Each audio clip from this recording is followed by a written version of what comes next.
안녕하십니까, 책돌입니다.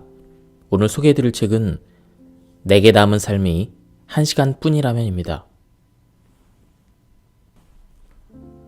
저자는 로제 폴 드루와 출판사는 센시오입니다. 저자 소개를 간단하게 하겠습니다. 로제 폴 드루와 삶과 죽음의 의미, 인간과 세상의 본질에 대한 질문을 던지는 철학자이자 저널리스트이다. 1949년 파리에서 태어나 프랑스 국제철학학교 교수를 역임하고 프랑스 국립과학연구센터 연구원으로 활동했으며 파리 정치대학 등에서 철학을 강의했다. 그럼 바로 본문을 보도록 하겠습니다. 지금 이 순간 나는 아주 가까이 다가와 있는 죽음을 상상하고 그 결과를 생각해 봅니다. 나만 유일하게 이런 생각을 하는 건 아닐 겁니다. 하지만 나는 이 모험을 감수하고 싶습니다. 내 삶에 남아있는 시간이 단 1시간밖에 없다면, 오직 딱 1시간만이 나에게 남겨진 시간의 전부라면 나는 무엇을 해야 할까요? 어떤 일을 해야 할까요? 무엇을 생각하고 느끼고 원해야 할까요? 어떤 흔적을 남겨야 할까요? 삶의 마지막 시간에 대한 이 질문이 문득 떠올랐습니다. 아주 오래되었지만 완전히 새로운 질문, 태고쪽부터 제기되었던 이 질문이 오늘 아침에 갑자기 모습을 드러냈습니다. 한번 상상해 봅시다.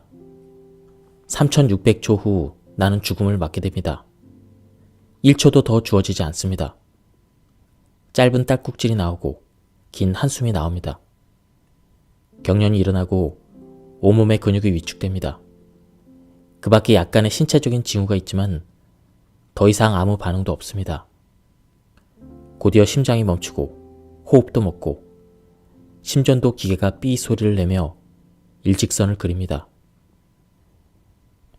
우주가, 극한이 주는 부드러움이, 아이들의 웃음소리가, 오후의 티타임이, 포도주의 향연이, 증오에 대한 증오가, 그 뒤에로 이어지는 모든 것들이 나에게는 마지막입니다. 삶이 끝났고 나는 신비로움에 인사를 합니다. 환상과 눈속임으로부터 멀어져야 합니다. 불필요한 것을 모두 걷어내고 직접 본질로 가야 합니다. 그런데 본질은 어디에 있을까요? 본질에 대해서 나는 무엇을 알고 있을까요? 본질이 무엇인지 누가 알 수 있을까요? 불필요한 껍데기가 본질인 것처럼 가장합니다. 그렇지만 지체할 시간이 없습니다. 이미 카운트다운은 시작되었습니다. 아주 평범한 일상 속에서 우리는 자신에게 죽음이 찾아오는 그날이 언제일지, 몇 시일지 분명히 알 수 없습니다. 우리는 실제로 이유도 알지 못한 채 불시에 예상치 못한 죽음을 맞습니다. 때로는 아무것도 결정하지 못한 채 갑자기 또는 우연히 죽음을 맞이합니다. 그 원인이 사고일 수도, 심장 마비일 수도, 뇌졸중일 수도 있습니다. 생명의 실이 예고도 없이 순간적으로 툭 끊어집니다. 어쩌면 오랫동안 병을 앓으며 조금씩 희망을 잃고 점차 쇠약해지다가 자신도 모르게 한 번의 죽음의 순간과 마주할지도 모릅니다. 그건 결코 내가 원하는 죽음이 아닙니다. 그렇게 죽음을 맞는 걸 나는 견딜 수 없을 것입니다. 나는 급하게라도 내 삶을 정리하고 싶습니다. 비록 뒤죽박죽일지라도 문장을 말끔하게 다듬지도 못하고 문법에 맞게 고치지도 못할지라도 내 삶을 정리하고 싶습니다. 그리고 내가 그 글을 보고 싶습니다. 나에게는 과거가 있고 현재가 있습니다. 그러나 더 이상 미래는 없습니다.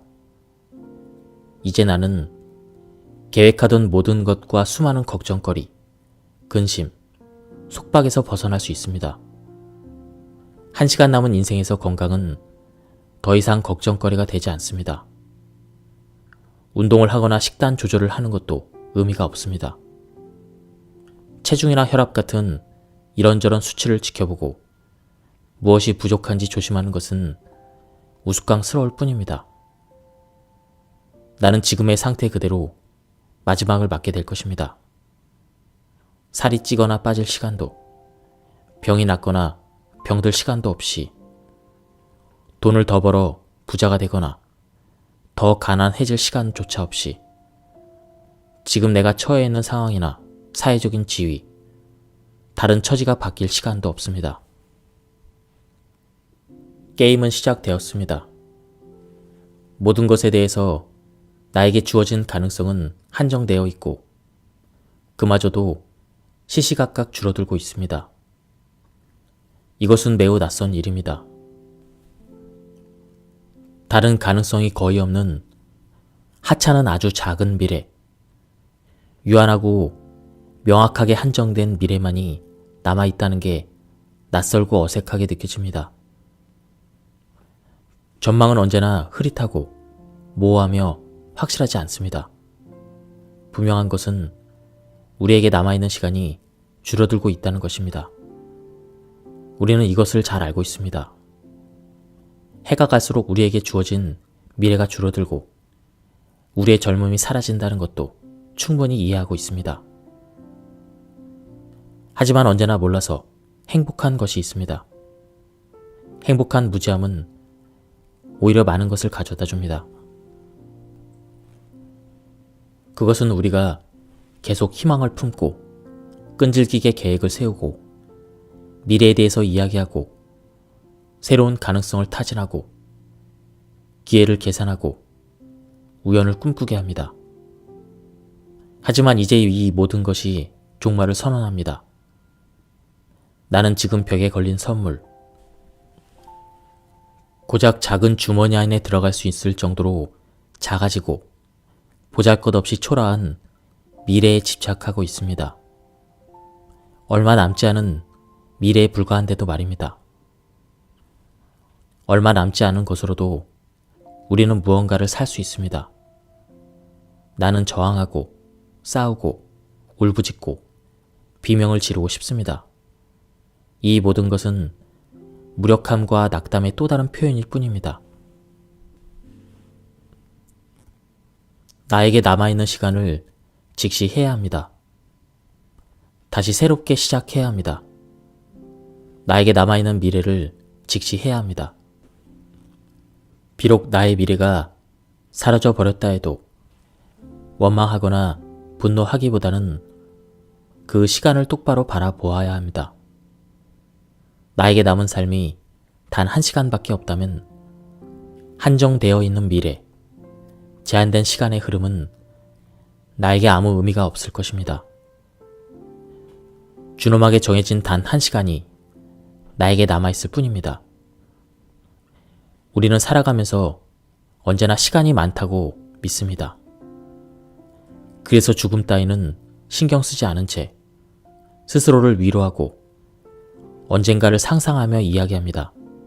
내일, 더 나중에, 내년에 이 일이 끝나면 어른이 되었을 때, 더 나이가 들었을 때, 혹은 한가할 때, 병이 나았을 때, 마침내 혼자가 되었을 때, 또는 마침내 혼자가 아닐 때, 다음 주에, 10년 후에. 언젠가 나는 죽음을 맞게 됩니다. 나는 죽음이란 아주 먼 훗날의 일이라고 스스로에게 말하곤 합니다. 하지만 아주 오랜 후의 일이라고 해서 달라질 것이 있을까요? 1시간 후라는 확실성과 근접성은 마치 물이 턱 밑까지 차오르고 천장에서 다시 나를 향해 떨어지는 것 같습니다. 시계추는 끊임없이 움직이고 에드거 앨런 포의 소설 속 인물처럼 바닥에 묶인 채 내 목을 향해 떨어지는 낫을 바라보고 있는 것 같습니다. 이 사실이 무엇을 바꿀 수 있을까요? 나는 잠시, 단지 아주 짧은 시간이라도 죽음의 순간을 미루기 위해 잔에 남은 한 모금 한 숟가락, 단 한 번의 손길, 한 줄기의 빛, 한 줄기의 바람, 스쳐가는 향수, 그리고 나에게 주어질 수 있는 아주 작은 것들을 더 원하고 있습니다. 죽음이 이토록 가까이 있음을 알지 못한 채 우리는 웃음과 오래 살 수 있다는 희망, 질병에서 치유되고 나을 수 있다는 바람과 기적, 그 밖에 진부한 것들을 기대하고 있습니다. 그러나 이번에는 마지막 순간을 피할 수 없고 그 순간은 아주 가까이 와 있습니다. 인생은 박동 소리와 같습니다. 두 개의 박동 사이에 존재하는 짧은 시간입니다. 인생의 후속타입니다. 이후에도 계속되고 이전에도 존재했던 것입니다. 소멸과 소멸 사이의 고동 소리입니다. 아무것도 아닌 인생에 대해서 우리는 많은 의미를 부여하고 있습니다. 그 이유는 우리가 그것에 대해서 알지 못하기 때문입니다. 그것은 아무것도 아닌, 전혀 아무것도 아닌 그저 박동 소리일 뿐입니다. 하지만 그 박동 소리는 무엇을 두드리는 소리일까요? 무엇이 뛰는 소리일까요? 심장 박동일까요? 아니면 날개의 펄럭거림, 속눈썹의 깜빡임, 혹은 북을 두드리는 소리일까요? 인생은 박동소리, 그 이외에 아무것도 아니라고 말하면 아주 간단합니다. 그러나 박동소리를 정의하는 것보다 어려운 건 없습니다. 박동소리는 손에 잡히지도 고정되어 있지도 않습니다. 그것은 그저 소멸 사이에 존재하는 진동이자 움직임이며 잠시 지나가는 것이자 아주 작은 한 조각, 또한 결코 어느 한쪽에 존재할 수 없는 것입니다. 박동은 그저 어느 한순간의 움직임일 뿐입니다. 순간과 순간 사이의 시간, 더하기에서 빼기로 혹은 빼기에서 더하기로, 위에서 아래로 혹은 아래에서 위로 지나가는 순간입니다. 들숨과 날숨, 수축기와 확장기, 켜기와 끄기가 끝없이 계속되는 것입니다. 인생은 끊임없이 두근두근 뛰고 고동치고 오고 가지만 우리는 그것을 볼 수 없습니다. 우리는 결코 박동 소리를 볼 수 없습니다. 그것을 시험해보고 통과하고 느낄 수 있지만 결코 그것을 바라볼 수 없습니다. 우리가 삶을 볼 수 없는 이유는 우리가 그 안에, 그 박동 속에 있기 때문입니다.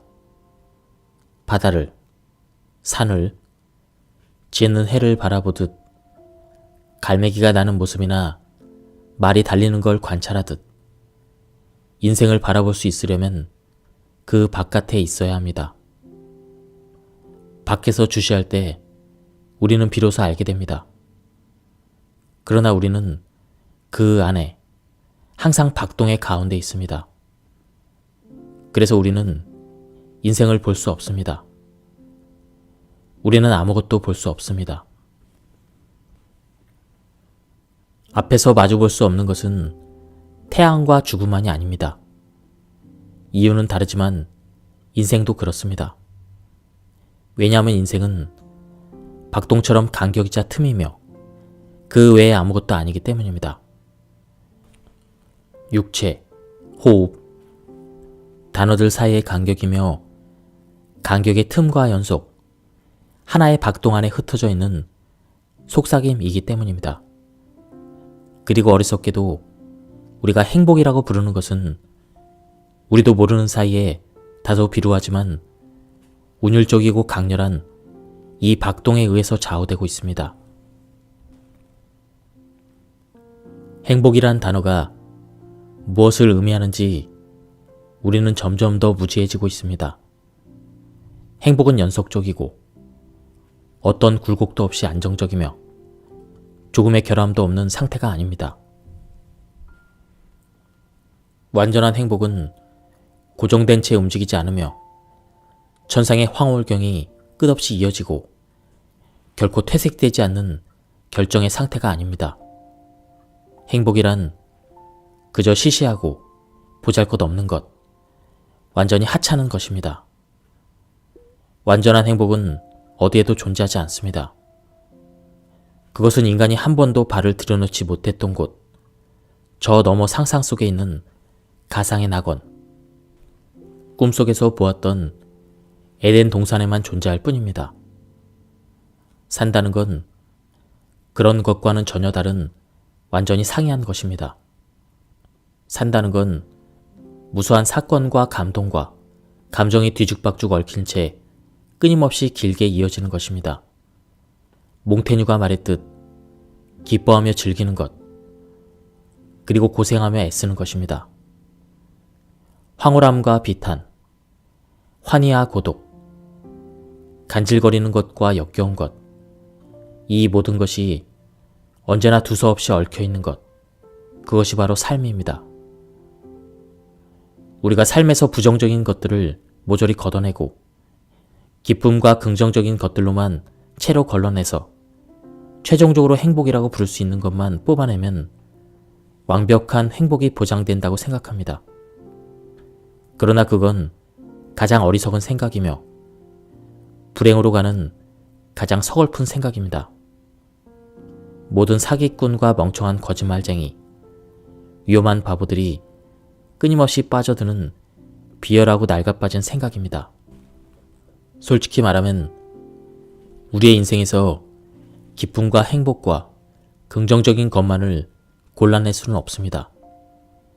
즐거움과 불만, 기쁨과 불행을 분리해낸다는 것은 불가능합니다.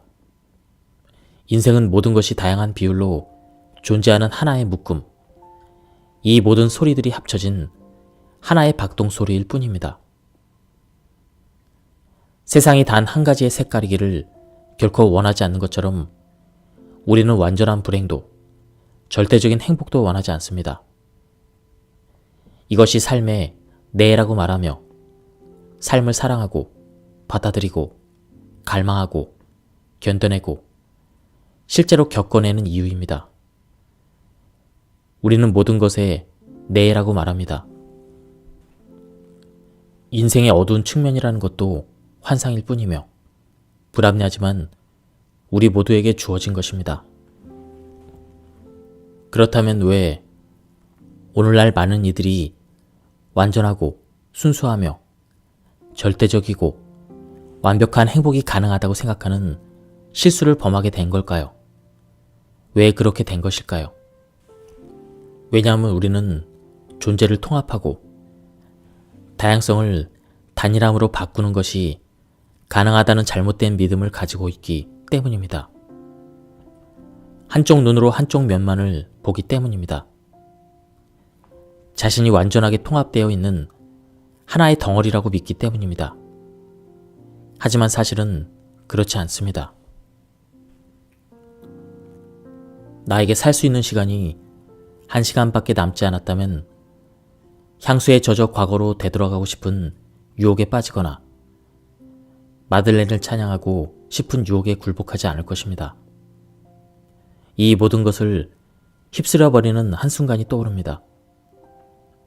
죽음의 문턱까지 갔던 13살의 그날, 나의 짧은 생애가 어쩌면 곧 끝날지도 모른다는 그 불안감 속에서 48시간을 시달렸던 그날, 다행히도 무사히 그 상황에서 빠져나왔지만 그날 이후의 삶은 나에게 주어지지 않을 수도 있었으며 그저 우연히 덤으로 주어졌다는 느낌을 결코 떨쳐버릴 수 없습니다. 그날 이후 나의 인생은 덤이자 부록이자 보너스 같은 것이라는 느낌을 받습니다. 만약 내가 영화를 앞으로 돌리듯 그날로 돌아간다면 이번에는 덤으로 삶이 더 주어질 거라는 생각 없이 끝까지 내 인생을 밀어붙일 것입니다. 내가 할 수 있는 단 하나의 일을 할 겁니다. 바로 글을 쓰는 것입니다. 기껏해야 1시간. 그것이 철학적인 글인지 혹은 다른 종류의 글인지, 시인지 묻지 않는 시간. 인생에서 가장 자유로운 그 시간에 나는 글을 쓰겠습니다. 나는 죽음에 대항하기 위한 방편으로 글쓰기를 선택할 것입니다. 이것은 보잘것없는 술책입니다. 제한적이고 불완전하며 안타깝게 느껴질 수도 있습니다. 하지만 비효율적이라거나 완전히 무기력한 것은 아닙니다. 아마 내가 글쓰기에 대해서 이렇게 명확하게 이해한 적은 없었습니다. 1시간도 안 되어 내가 이 세상에서 사라진다고 해도 지금 내가 쓰고 있는 글들은 오래도록 남을 것입니다. 마침내 나는 쇠약해져서 최소한의 발자취를 남길 수도, 최소한의 생각을 표현할 수도, 최소한의 감각을 전달할 수도 없게 될 것입니다. 가시적인 징후도 없고 세상에 개입할 수도 없을 것입니다. 그렇지만 내가 쓰고 있는 이 문장들은 오래도록 지속되고 그대로 남아서 독자들에게 전해질 것입니다. 언젠가 운이 좋다면 빠른 시간 안에 어쩌면 수백 년 후에 독자들이 나의 글을 읽으며 어깨를 한번 쓱 하고 웃거나 혹은 눈물을 흘릴지도 모릅니다. 이것은 매우 낯선 경험입니다. 그리고 정말 그렇게 될지 궁금하기도 합니다. 이것이 내가 죽음을 정복했다는 의미는 아닙니다. 그러나 나의 글쓰기를 통해 죽음은 부분적으로는 좌절되고 뒤틀렸습니다. 고대의 어느 군인이 이집트 매춘굴의 벽에 썼던 글은 여전히 우리에게 전해지고 있습니다. 그는 분명 어느 날 밤 그 글을 썼을 것입니다. 우리는 그 군인이 어떤 사람인지 전혀 알지 못합니다. 그가 돈을 주고 샀던 여자에 대해서도, 그 상황에 대해서도, 그 순간에 대해서도 아무것도 모릅니다. 그러나 수백 년이 지났어도 그가 남긴 외설적인 말은 알고 있습니다. 마찬가지로 죄수들의 헛소리, 평범한 사람들의 기도문, 약사의 회계장부, 마술 공식, 분실된 희귀 증서, 쇼핑 목록, 주문서, 친구들 간의 농담과 법령이 전해집니다. 매번 글쓰기는 유일성과 영속을 허용하고 사라질 운명에 처한 순간을 거의 영원하게 만듭니다. 비록 유일성과 순간들이 거의 아무런 의미를 갖지 않는다고 해도, 비록 아무것도 그것들을 알아보지 못한다고 해도 마찬가지입니다. 우리는 글쓰기가 시간을 봉인한 거라고 말할 수는 없습니다. 정지된 채 움직이지 않는 것은 시간이 아닙니다. 시간은 계속 이어지고 그 흐름은 결코 멈추지 않습니다. 글쓰기를 통해 아주 작은 행위, 삶의 파편, 우리의 작은 몸짓까지 결정체로 남습니다. 그것들은 유일합니다. 일반적인 것이란 없습니다. 일반적인 것은 살아남지 못합니다. 유일한 것만이 영속합니다. 그래서 나는 순간과 의미의 알갱이들을 단단히 새겨놓고 싶습니다. 그 순간 굳어버린 한 줌의 먼지를 전달하고 싶습니다. 그 먼지는 어쩌면 그 먼지 위에 닿은 어느 시선을 통해 자신만의 방식대로 움직일 것이고, 세월이 한참 흐른 후에는 내가 알지 못하는 먼지가 될 것입니다. 내가 책을 쓰겠다고 생각한 것은 다른 이유에서입니다. 바로 우리가 거품 위에서 살고 있다는 것을 알게 되었기 때문입니다. 그 거품은 갑자기 터져서 흔적도 없이 사라질 때까지 견고하고 단단하고 흔들리지 않고 확고하며 무지갯빛으로 반짝입니다. 우리가 거품 위에서 살고 있고 언젠가 그 거품이 꺼질 거라는 사실을 알고 있는 한 우리는 거품 위에서 살 수 있습니다. 언젠가는 터져서 사라져 버리겠지만 이 순간에는 가능한 한 고요하게 수행할 수 있습니다. 꺼지지 않고 유지되는 한 거품은 완전하고 농밀하고 다채로운 것처럼 보입니다. 너무나 존재감이 강하고 단단해서 갑자기 사라질 수 있다는 것을 상상조차 할 수 없습니다. 거품이 위태롭고 한없이 얇고 투명하다는 것을 알지만 거품이 터질 거라는 사실을 바꿀 수는 없습니다. 삶과 죽음 사이에 상상할 수 없는 경계선이 놓여 있습니다. 그 경계선은 편지하지만 우리는 그것을 감지할 수도 뛰어넘을 수도 없습니다. 하지만 단숨에 그 경계를 통과할 수도 있습니다. 지극히 단순하지만 명확하게 파악하는 것은 불가능합니다. 이제 거품이 정해진 기한 내에 아주 짧으면서도 피할 수 없는 그 시간 안에 터질 거라는 걸 나는 분명히 알고 있습니다. 이 사실을 잊어서는 안 됩니다. 그 때문에 주눅이 들거나 용기가 꺾여서도 안 됩니다. 죽음 이후에 무슨 일이 일어나는지 우리는 알지 못합니다. 아무리 알아내려고 수많은 방식으로 노력해도 그것이 무엇인지 안다는 건 불가능할 것입니다. 다른 이유로 또는 더 확실한 이유에서 우리는 결코 모든 것을 알지 못할 것입니다. 우리의 지식이 증가할수록 우리가 알 수 없는 것도 증가하고 있습니다. 더 많은 것을 알게 될수록 모르는 것도 많아집니다. 아는 것이 적은 사람은 모르는 것도 적습니다. 무지한 사람을 바라보는 외부의 시선, 많은 것을 알고 있는 사람의 시선만이 무지한 사람에게 생각보다 누락된 게 많다는 걸 알 수 있습니다. 무지한 이들은 자신이 무지하다는 걸 알지 못합니다. 그는 자신이 알지 못하는 것이 얼마나 많은지 깨닫기보다 자신이 처음부터 거둔 성공의 자부심을 갖습니다. 하지만 점점 지식이 증가하면서 자신에게 부족한 것이 무엇인지를 파악하기 시작합니다.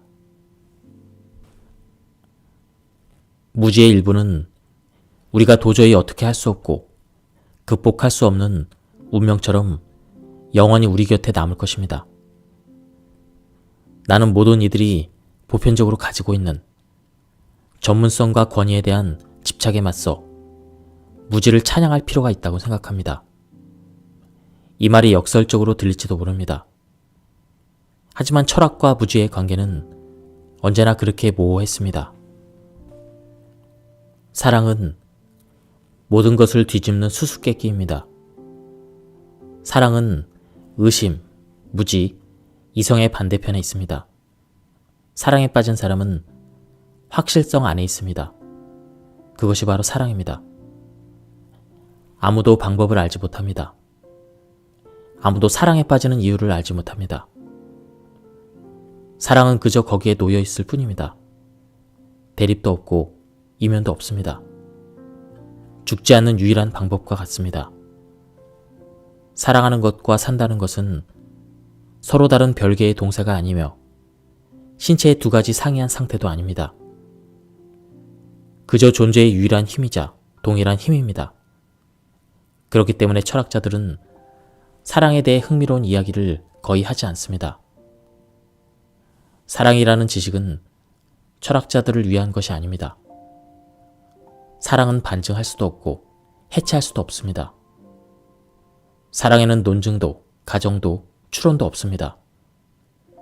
그저 명백함만이 있을 뿐입니다.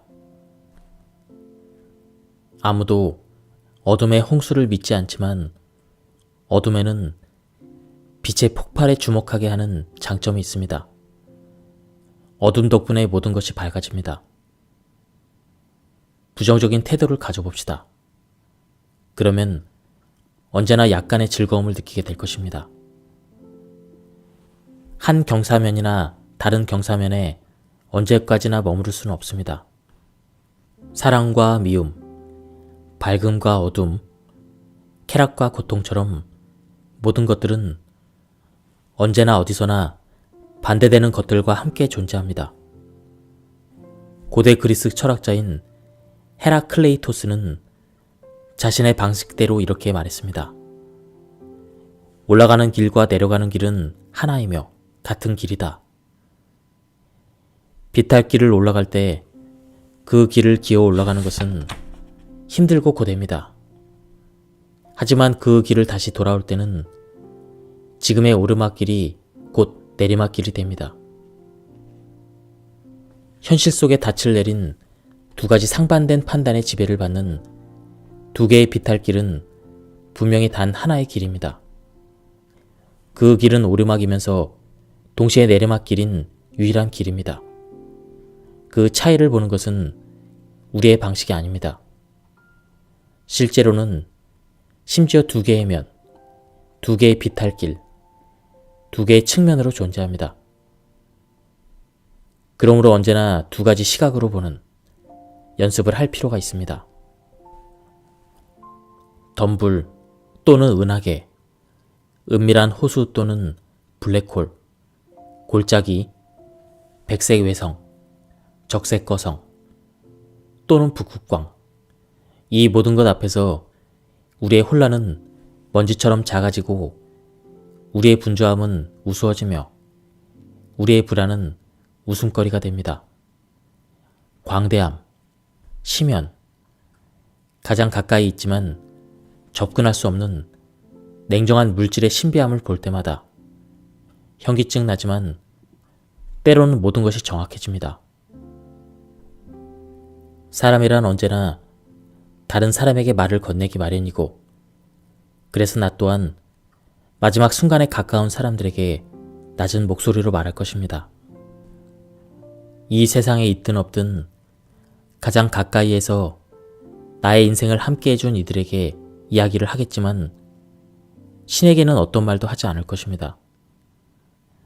가까웠던 이들에게 말을 건넨 후에 나는 글이라는 마법을 통해 이미 태어났거나 태어날 모든 사람들에게, 내가 죽은 후에도 이 문장들을 읽을 사람들에게 말하려는 노력을 할 것입니다. 인생이란 풍성하게 넘쳐 흐르는 것, 영원히 범람하는 것이라고 말할 것입니다. 인생은 다양하고 예측할 수 없으며 두드러지고 결코 부족하지 않다고 말할 것입니다. 지치고 황폐해지고 소모된 것처럼 느낄 때 삶은 스스로 다시 에너지를 채워갈 거라고 말할 것입니다. 삶은 알지 못하는 사이에 언제나 선택되고 보존되고 찾아지고 암중모색하며 잘못되고 파괴적이고 느려지는 모든 것에 맞선다고 말해줄 것입니다. 지금까지 이 책에 대한 리뷰를 모두 마쳤습니다. 이 책은 한 프랑스의 철학자가 죽음에 대해서 사유한 그런 내용을 쓴 시적인 표현이 많은 그런 책이었습니다. 그럼 여기서 리뷰를 마치도록 하겠습니다. 감사합니다. 안녕하십니까, 책돌입니다. 오늘 소개해드릴 책은 내게 남은 삶이 1시간 뿐이라면입니다. 저자는 로제 폴 드루와, 출판사는 센시오입니다.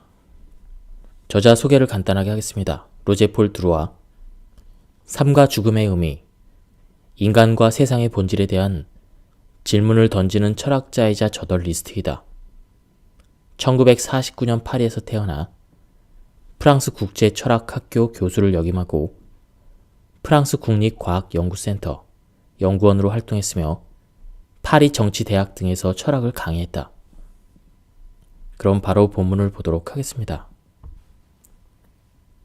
지금 이 순간 나는 아주 가까이 다가와 있는 죽음을 상상하고 그 결과를 생각해 봅니다. 나만 유일하게 이런 생각을 하는 건 아닐 겁니다. 하지만 나는 이 모험을 감수하고 싶습니다. 내 삶에 남아있는 시간이 단 1시간밖에 없다면, 오직 딱 1시간만이 나에게 남겨진 시간의 전부라면 나는 무엇을 해야 할까요? 어떤 일을 해야 할까요? 무엇을 생각하고 느끼고 원해야 할까요? 어떤 흔적을 남겨야 할까요? 삶의 마지막 시간에 대한 이 질문이 문득 떠올랐습니다. 아주 오래되었지만 완전히 새로운 질문, 태고 쪽부터 제기되었던 이 질문이 오늘 아침에 갑자기 모습을 드러냈습니다. 한번 상상해 봅시다. 3600초 후 나는 죽음을 맞게 됩니다. 1초도 더 주어지지 않습니다. 짧은 딸꾹질이 나오고 긴 한숨이 나옵니다. 경련이 일어나고 온몸의 근육이 위축됩니다. 그 밖에 약간의 신체적인 징후가 있지만 더 이상 아무 반응도 없습니다. 곧이어 심장이 멈추고 호흡도 멎고 심전도 기계가 삐 소리를 내며 일직선을 그립니다.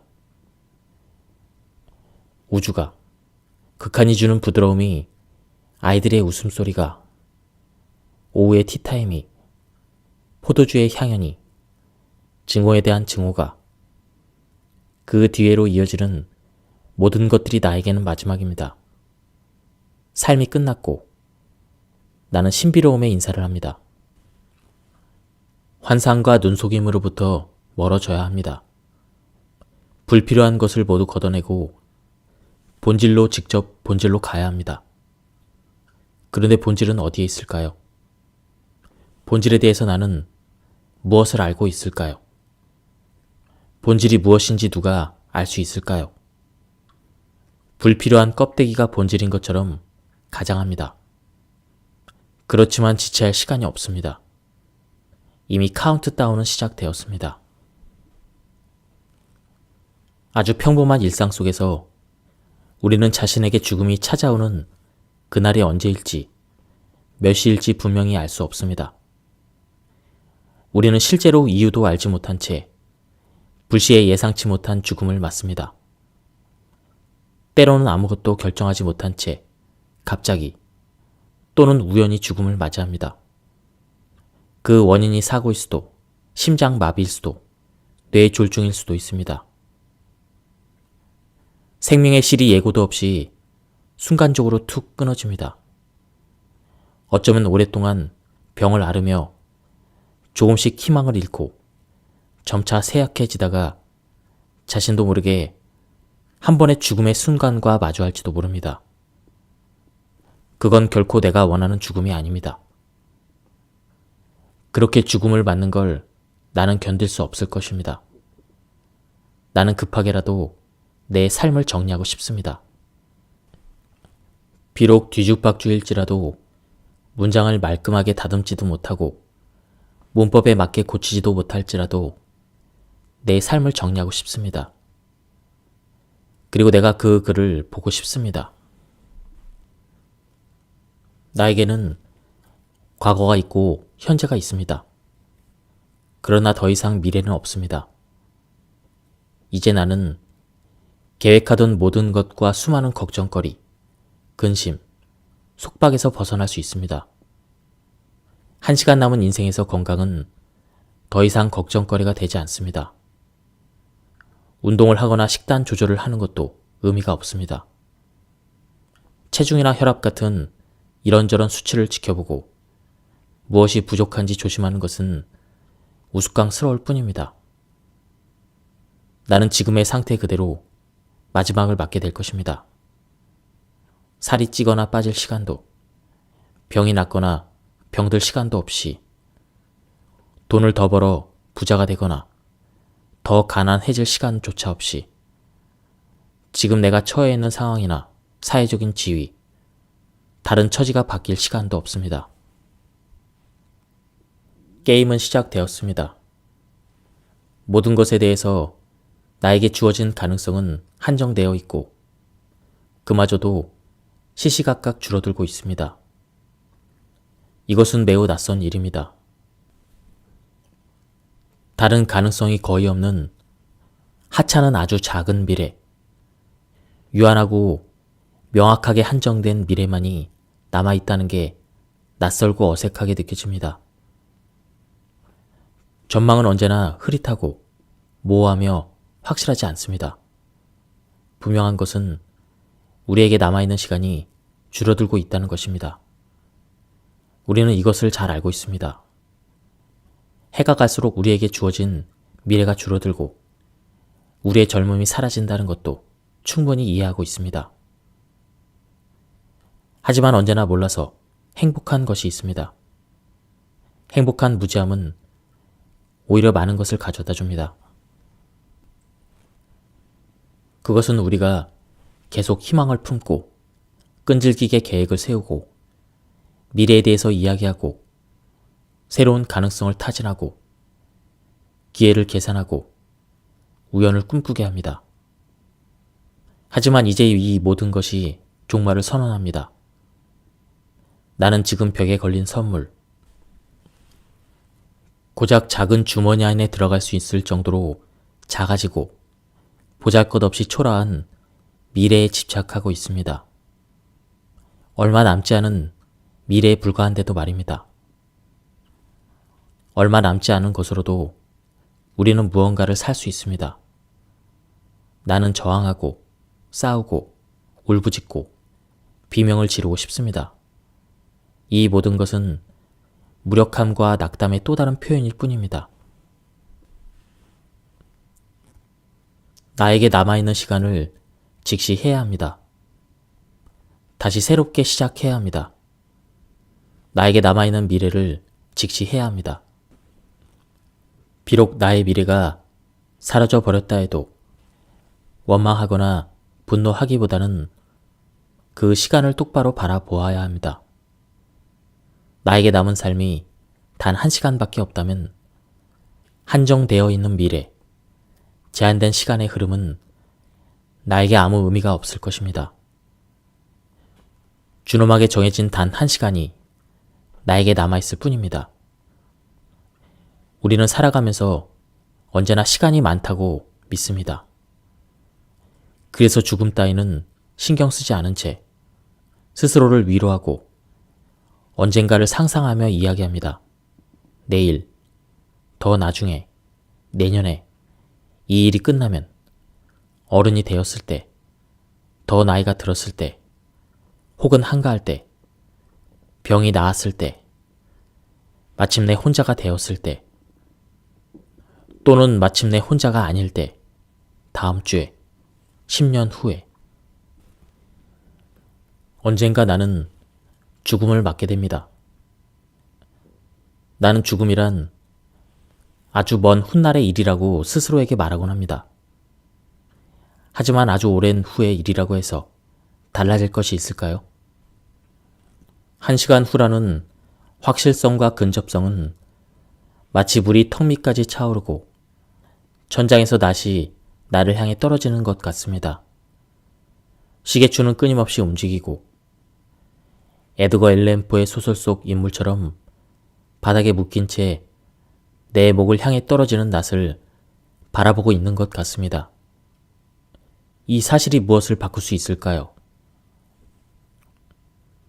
나는 잠시, 단지 아주 짧은 시간이라도 죽음의 순간을 미루기 위해 잔에 남은 한 모금, 한 숟가락, 단 한 번의 손길, 한 줄기의 빛, 한 줄기의 바람, 스쳐가는 향수, 그리고 나에게 주어질 수 있는 아주 작은 것들을 더 원하고 있습니다.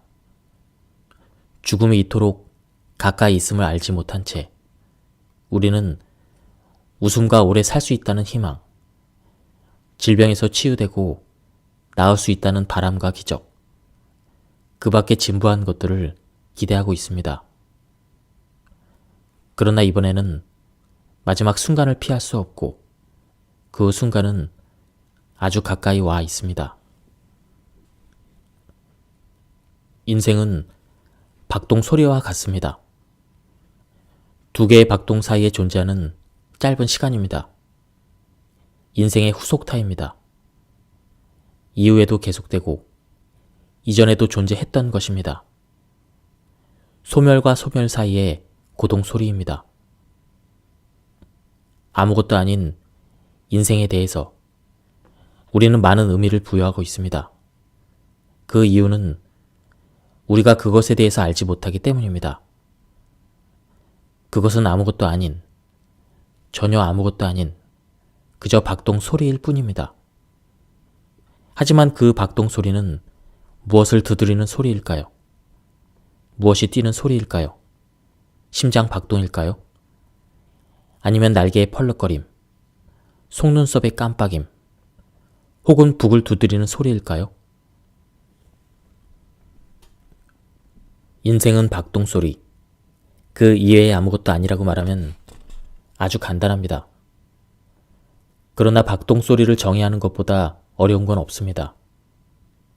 박동소리는 손에 잡히지도 고정되어 있지도 않습니다. 그것은 그저 소멸 사이에 존재하는 진동이자 움직임이며 잠시 지나가는 것이자 아주 작은 한 조각, 또한 결코 어느 한쪽에 존재할 수 없는 것입니다. 박동은 그저 어느 한순간의 움직임일 뿐입니다. 순간과 순간 사이의 시간, 더하기에서 빼기로 혹은 빼기에서 더하기로, 위에서 아래로 혹은 아래에서 위로 지나가는 순간입니다. 둘숨과 날숨, 수축기와 확장기, 켜기와 끄기가 끝없이 계속되는 것입니다. 인생은 끊임없이 두근두근 뛰고 고동치고 오고 가지만 우리는 그것을 볼 수 없습니다. 우리는 결코 박동 소리를 볼 수 없습니다. 그것을 시험해보고 통과하고 느낄 수 있지만 결코 그것을 바라볼 수 없습니다.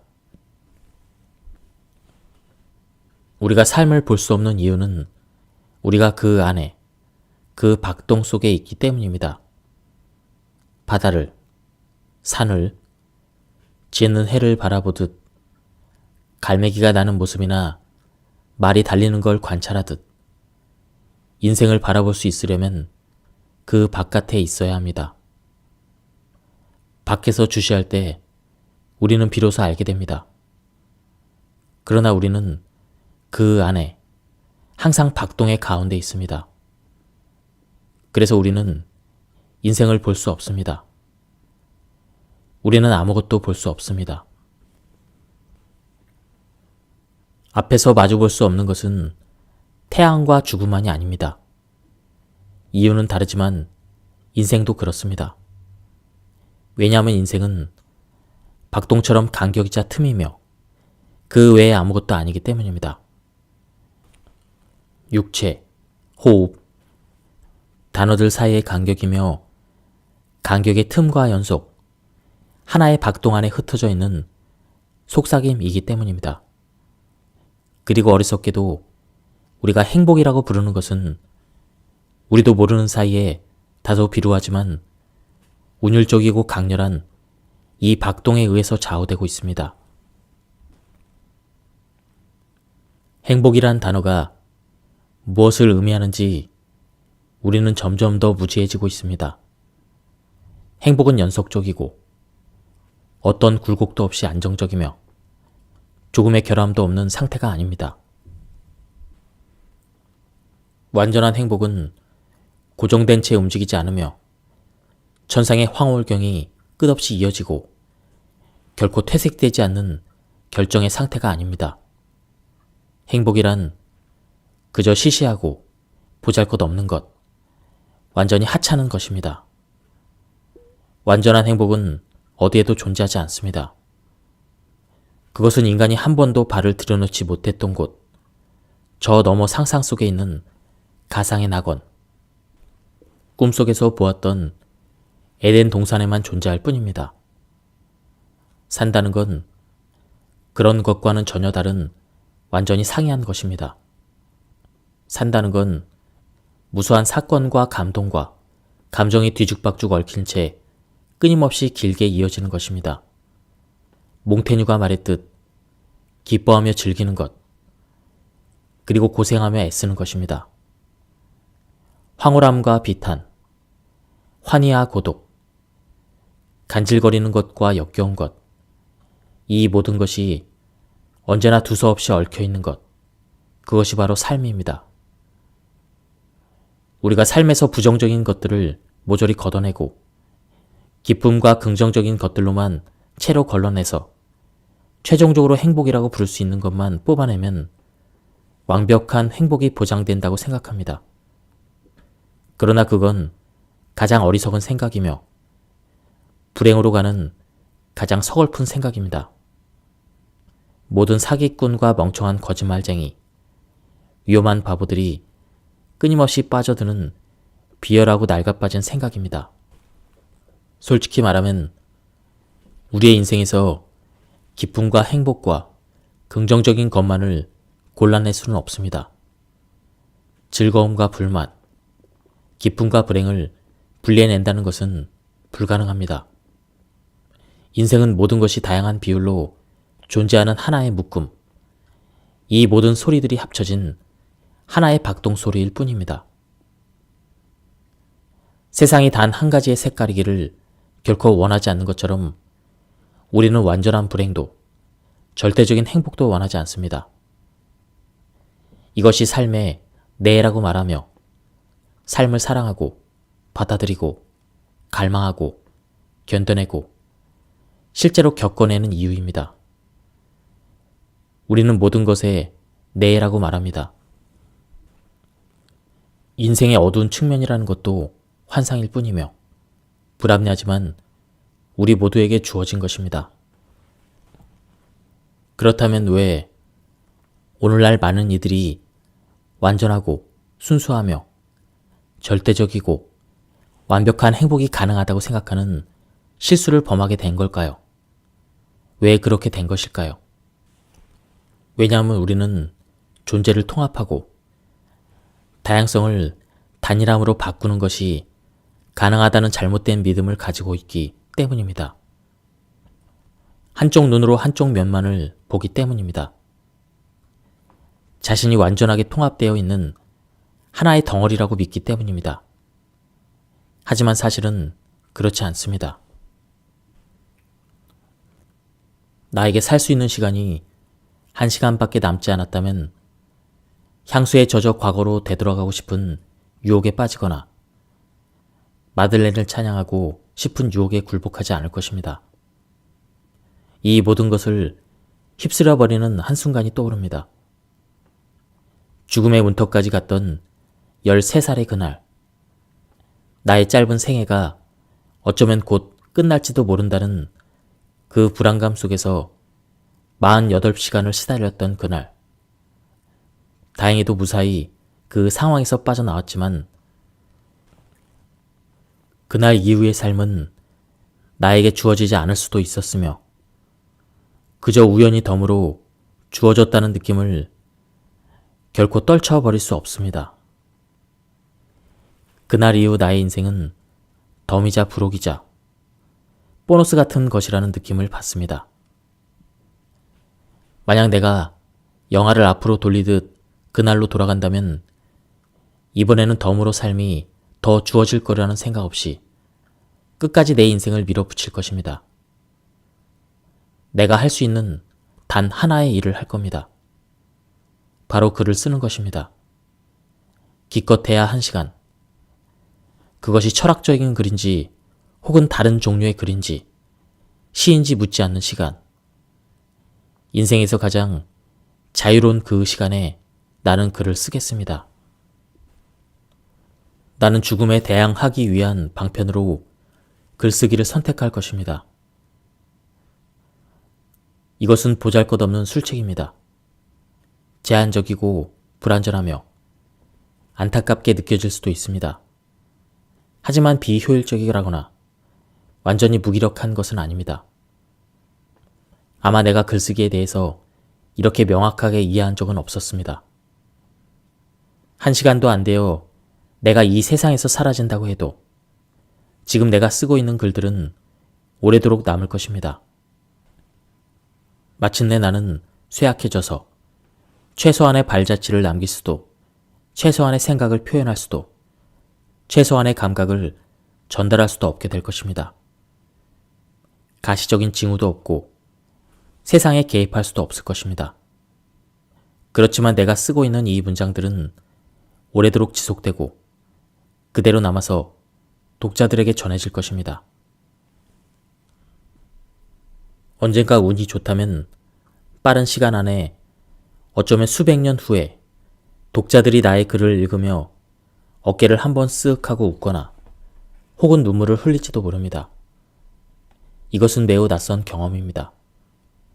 그리고 정말 그렇게 될지 궁금하기도 합니다. 이것이 내가 죽음을 정복했다는 의미는 아닙니다. 그러나 나의 글쓰기를 통해 죽음은 부분적으로는 좌절되고 뒤틀렸습니다. 고대의 어느 군인이 이집트 매춘굴의 벽에 썼던 글은 여전히 우리에게 전해지고 있습니다. 그는 분명 어느 날 밤 그 글을 썼을 것입니다. 우리는 그 군인이 어떤 사람인지 전혀 알지 못합니다. 그가 돈을 주고 샀던 여자에 대해서도, 그 상황에 대해서도, 그 순간에 대해서도 아무것도 모릅니다. 그러나 수백 년이 지났어도 그가 남긴 외설적인 말은 알고 있습니다. 마찬가지로 죄수들의 헛소리, 평범한 사람들의 기도문, 약사의 회계장부, 마술 공식, 분실된 희귀 증서, 쇼핑 목록, 주문서, 친구들 간의 농담과 법령이 전해집니다. 매번 글쓰기는 유일성과 영속을 허용하고 사라질 운명에 처한 순간을 거의 영원하게 만듭니다. 비록 유일성과 순간들이 거의 아무런 의미를 갖지 않는다고 해도, 비록 아무것도 그것들을 알아보지 못한다고 해도 마찬가지입니다. 우리는 글쓰기가 시간을 봉인한 거라고 말할 수는 없습니다. 정지된 채 움직이지 않는 것은 시간이 아닙니다. 시간은 계속 이어지고 그 흐름은 결코 멈추지 않습니다. 글쓰기를 통해 아주 작은 행위, 삶의 파편, 우리의 작은 몸짓까지 결정체로 남습니다. 그것들은 유일합니다. 일반적인 것이란 없습니다. 일반적인 것은 살아남지 못합니다. 유일한 것만이 영속합니다.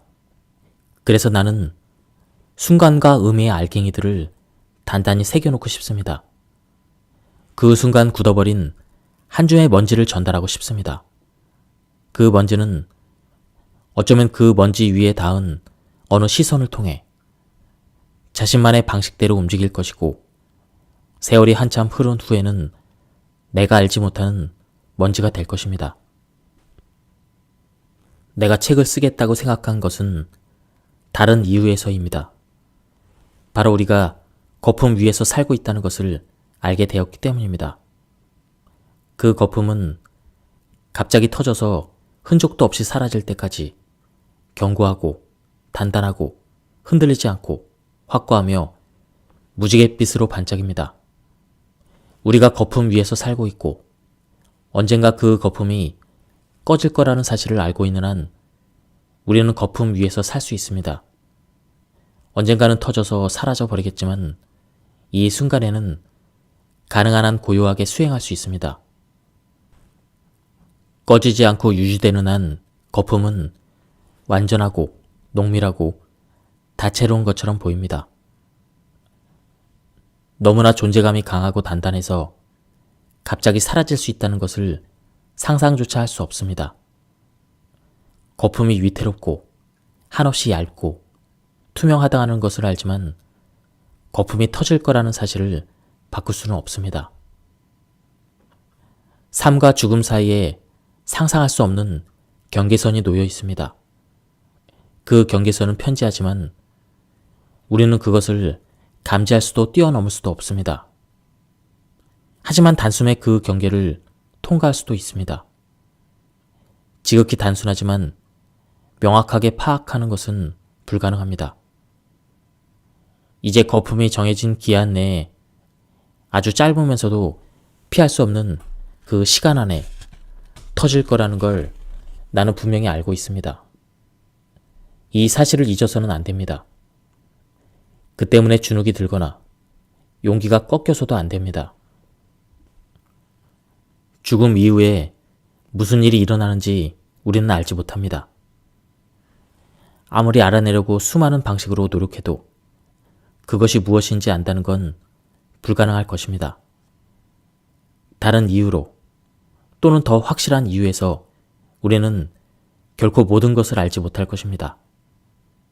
우리의 지식이 증가할수록 우리가 알 수 없는 것도 증가하고 있습니다. 더 많은 것을 알게 될수록 모르는 것도 많아집니다. 아는 것이 적은 사람은 모르는 것도 적습니다. 무지한 사람을 바라보는 외부의 시선, 많은 것을 알고 있는 사람의 시선만이 무지한 사람에게 생각보다 누락된 게 많다는 걸 알 수 있습니다. 무지한 이들은 자신이 무지하다는 걸 알지 못합니다. 그는 자신이 알지 못하는 것이 얼마나 많은지 깨닫기보다 자신이 처음부터 거둔 성공의 자부심을 갖습니다. 하지만 점점 지식이 증가하면서 자신에게 부족한 것이 무엇인지를 파악하기 시작합니다. 무지의 일부는 우리가 도저히 어떻게 할 수 없고 극복할 수 없는 운명처럼 영원히 우리 곁에 남을 것입니다. 나는 모든 이들이 보편적으로 가지고 있는 전문성과 권위에 대한 집착에 맞서 무지를 찬양할 필요가 있다고 생각합니다. 이 말이 역설적으로 들릴지도 모릅니다. 하지만 철학과 무지의 관계는 언제나 그렇게 모호했습니다. 사랑은 모든 것을 뒤집는 수수께끼입니다. 사랑은 의심, 무지, 이성의 반대편에 있습니다. 사랑에 빠진 사람은 확실성 안에 있습니다. 그것이 바로 사랑입니다. 아무도 방법을 알지 못합니다. 아무도 사랑에 빠지는 이유를 알지 못합니다. 사랑은 그저 거기에 놓여 있을 뿐입니다. 대립도 없고 이면도 없습니다. 죽지 않는 유일한 방법과 같습니다. 사랑하는 것과 산다는 것은 서로 다른 별개의 동사가 아니며 신체의 두 가지 상이한 상태도 아닙니다. 그저 존재의 유일한 힘이자 동일한 힘입니다. 그렇기 때문에 철학자들은 사랑에 대해 흥미로운 이야기를 거의 하지 않습니다. 사랑이라는 지식은 철학자들을 위한 것이 아닙니다. 사랑은 반증할 수도 없고 해체할 수도 없습니다. 사랑에는 논증도, 가정도, 추론도 없습니다. 그저 명백함만이 있을 뿐입니다. 아무도 어둠의 홍수를 믿지 않지만 어둠에는 빛의 폭발에 주목하게 하는 장점이 있습니다. 어둠 덕분에 모든 것이 밝아집니다. 부정적인 태도를 가져봅시다. 그러면 언제나 약간의 즐거움을 느끼게 될 것입니다. 한 경사면이나 다른 경사면에 언제까지나 머무를 수는 없습니다. 사랑과 미움, 밝음과 어둠, 쾌락과 고통처럼 모든 것들은 언제나 어디서나 반대되는 것들과 함께 존재합니다. 고대 그리스 철학자인 헤라클레이토스는 자신의 방식대로 이렇게 말했습니다. 올라가는 길과 내려가는 길은 하나이며 같은 길이다. 비탈길을 올라갈 때 그 길을 기어 올라가는 것은 힘들고 고됩니다. 하지만 그 길을 다시 돌아올 때는 지금의 오르막길이 곧 내리막길이 됩니다. 현실 속에 닻을 내린 두 가지 상반된 판단의 지배를 받는 두 개의 비탈길은 분명히 단 하나의 길입니다. 그 길은 오르막이면서 동시에 내리막길인 유일한 길입니다. 그 차이를 보는 것은 우리의 방식이 아닙니다. 실제로는 심지어 두 개의 면, 두 개의 비탈길, 두 개의 측면으로 존재합니다. 그러므로 언제나 두 가지 시각으로 보는 연습을 할 필요가 있습니다. 덤불 또는 은하계, 은밀한 호수 또는 블랙홀, 골짜기, 백색 외성, 적색 거성, 또는 북극광. 이 모든 것 앞에서 우리의 혼란은 먼지처럼 작아지고 우리의 분주함은 우스워지며 우리의 불안은 웃음거리가 됩니다. 광대함, 심연, 가장 가까이 있지만 접근할 수 없는 냉정한 물질의 신비함을 볼 때마다 현기증 나지만 때로는 모든 것이 정확해집니다.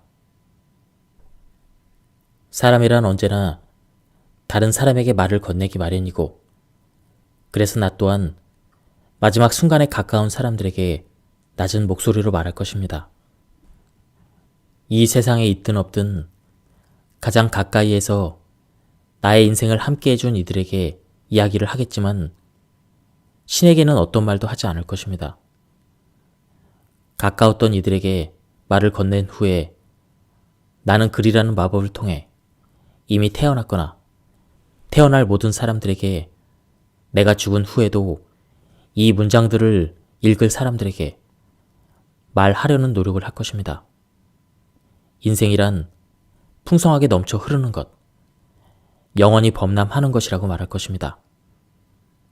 인생은 다양하고 예측할 수 없으며 두드러지고 결코 부족하지 않다고 말할 것입니다. 지치고 황폐해지고 소모된 것처럼 느낄 때 삶은 스스로 다시 에너지를 채워갈 거라고 말할 것입니다. 삶은 알지 못하는 사이에 언제나 선택되고 보존되고 찾아지고 암중모색하며 잘못되고 파괴적이고 느려지는 모든 것에 맞선다고 말해줄 것입니다. 지금까지 이 책에 대한 리뷰를 모두 마쳤습니다. 이 책은 한 프랑스의 철학자가 죽음에 대해서 사유한 그런 내용을 쓴 시적인 표현이 많은 그런 책이었습니다. 예, 그럼 여기서 리뷰를 마치도록 하겠습니다. 감사합니다.